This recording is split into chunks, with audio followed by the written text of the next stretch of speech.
5 August July শহীদদের স্মরণে বিশাল এক গণমিছিল বাংলাদেশ জামাত ইসলামের।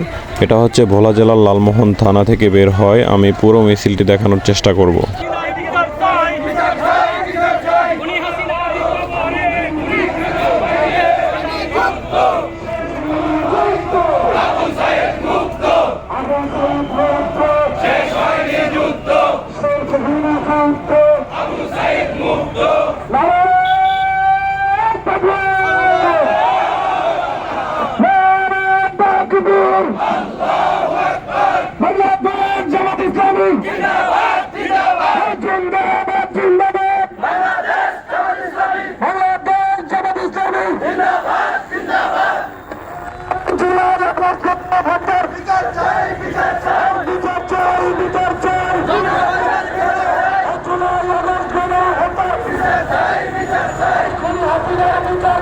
বিচার চাই, বিচার চাই।